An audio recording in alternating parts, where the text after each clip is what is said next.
Later this year, the Pokemon Company is releasing a special set called Pokemon 151 in Japan. It is a set focusing on the Gen 1 Kanto Pokemon, and I'm really excited. I love the Generation 1 Pokemon. They are some of my favorites, and we recently got a reveal of the Kanto Starter EX cards. Let's talk about it.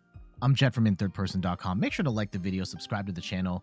And before we look at these Kanto starter cards, I wanted to send a huge shout out to, oh, my face is covering them.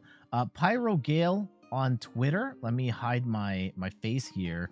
Top right corner, Gale Storm at Pyro Gale for the proxies here in English. Currently, these cards have not been revealed in English, but they have done the Lord's work and translated these into English for us to look at here. And I mean, like, translated them for the community as a whole, but we'll be using them to look at what these upcoming EX cards do. First up, let's talk about Venusaur EX. It's a stage 2 Pokemon with a whopping 340 HP. As far as I know, this is as high as we've ever seen on a Pokemon card. Has a massive retreat cost of 4, grass type Pokemon, and it's got the ability Soothing Bloom. Once during your turn, if this Pokemon's in the active spot, you may heal 60 damage from one of your Pokemon. 60 damage is not bad. That is not a bad number to interrupt. Like, you could be making something that would have been a two hit KO into a 3-hit KO with 60 damage off. And another thing is that it doesn't specify like once per turn. Like, if you happen to have multiple Venusaurs set up, you could do this multiple times, switching the Venusaurs in and out of the active. So you could potentially heal upwards of 240. Probably not going to happen, but healing is not bad. We do also have the move Potent Whip, which does 2 grass energy and 1 colorless for 150 damage, and your opponent's active Pokemon is now poisoned and confused. Poison and confusion is not bad. Poison does add an extra 10 damage. If you're playing this with Radiant Sneasler, you get a little more damage on top of that. I think it's still a little too low to get knockouts on most of the 2 prized Pokemon in the game right now. The confusion's not necessarily bad, but I don't think it's strong enough. I guess, yeah, if you have like the wombo combo of doing Potent Whip with a Choice Belt with Radiant Sneasler and you're hitting a Pokemon V, then maybe you can get a knockout on a smaller Pokemon V, but like this, I don't think this is good enough, especially considering this is a stage 2 Pokemon and it's going to be tough to get this out on the field. We also got Blastoise EX. This one I actually think is my favorite of the 3 from a playability standpoint. Stage 2 Pokemon, so again, going to be a challenge to get it out on the board. Has 330 HP, but also has the Solid Shell ability where you take 30 less damage from attacks. So on the first attack, technically 360 is what you're going to need in order to one-shot this Blastoise. Absolutely nuts. And it's got the move Twin Cannons, which does 140 damage, and you discard up to 2 basic energy cards from your hand. This attack does 140 damage for each card discarded this way, and that's kind of crazy. 280 damage clean on anything is huge. That is an amazing number because you're hitting at that point pretty much you're hitting all Pokemon V, you're hitting all basic EXs, you are knocking out every V-Star except for Regigigas V-Star, which no one plays, and you're knocking out a lot of stage 1 EXs as well, while also pretty much tanking at least 1 hit from everything else in the game. And getting the 2 energy is not that bad. If you combine this with like Chen Pao to go and get the energy from the deck, and then you switch into the Blastoise, this could be an absolute juggernaut. So I'm really excited for this. You could potentially play this in a Baxcalibur Chen Pao deck, but then you're running multiple stage 2s, and that could get really clunky. But I do think this Blastoise has a lot of potential. And last but not least, Charizard EX, another stage 2 Pokemon. So again, challenges getting this on the field.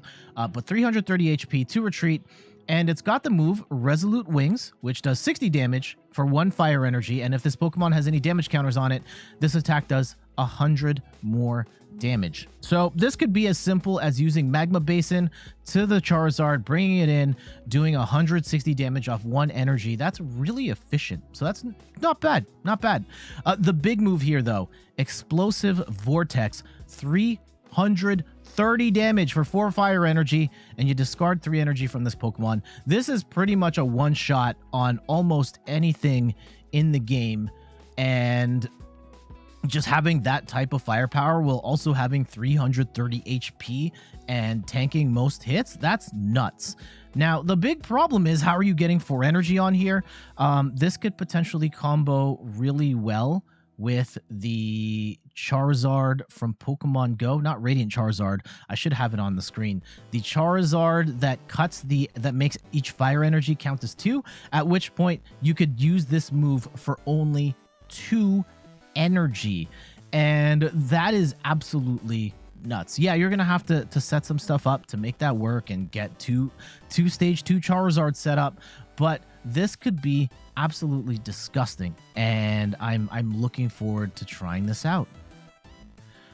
So there we go. That is the 3 EX Pokemon that we have seen. I actually realized there's more we need to talk about. They also revealed a bunch of really cool trainer cards. So I'm going to pull those up right now. And with the power of editing, we're just going to cut right into it. And we're back. We got some other trainer cards that we have to look at as well that I think are very cool. Here we go. We've got Snatch Arm. Also, shout outs to Poke Beach for having this page with the translations. Snatch Arm, it's an item, and you look at your opponent's hand, choose a Pokemon you find there, and put it at the bottom of your opponent's deck. You may play as many item cards as you like during your turn. This can be really annoying. I don't know if I would dedicate much space to this, but if you can go and take a Pokemon and force them to have it out, this can especially punish players who use their Pokeballs and their Ultra Balls early to get something for the next turn. You can just say, nah, put that to the bottom. And yeah, they could potentially just Ultra Ball for it back or Nest Ball for it back, but this could be very annoying in the right situations. We also got Leftovers, where if this Pokemon this card is attached to is your active Pokemon at the end of your turn, heal 20 damage from that Pokemon. 20 damage doesn't feel like enough to make a difference. I could be wrong, but 20 damage only in the active, I don't think this card is it, TBH. We got Erica's Invitation as well, and this one is nuts. Your opponent reveals their hand, choose a basic Pokemon you find there, and put it on their bench, then switch in that Pokemon to the active spot. This is amazing gusting, where like your Pokemon's not even on the board, and all of a sudden you just get snatched out, put on the active to get knocked out. This could be a great way of taking cheeky KOs in situations where maybe you wouldn't. If you're playing a Mew V Max deck, for example, this could be a way of sniping Drapion before it even gets on the board. Yeah, there's no guarantee that you're actually gonna to hit, but maybe this is a one of in your deck and you don't necessarily need a Lessa or anything on that turn. Why not throw down Erica? And maybe they've got the Drapion in there. You get the knock on the Drapion before they can even start. That could be pretty awesome. And there's a whole bunch of other potential use cases for a card like Erica's Invitation. All right. There we go. That's a look at the Kanto starters that are coming in the Japanese Pokemon 151 set. We don't know at the time of this recording what that set is going to be called in English, but I'm almost certain we're going to get that as a special set later this year, something like the Pokemon Go set that we got last year. I will keep you all posted on the upcoming new cards, but in the meantime, gotta get going. Thank you so much for watching. Before we go, some quick plugs. You can find me on all the things: YouTube, Twitter, TikTok, and Instagram at In3rdPerson. You can find me on Twitch at In3rdPerson, where I stream the Pokemon trading card game every Sunday at 10 a.m. Eastern time, like I am right now. Twitch fam, make sure to say bye to YouTube right now. And check out the website, in3rdperson.com, for more articles and videos on video games, board games, and other nerdy pursuits. So if you were here live on Twitch, we're going to keep playing and having some fun. But if you're watching the YouTube video, we got to get out of here. Bye-bye.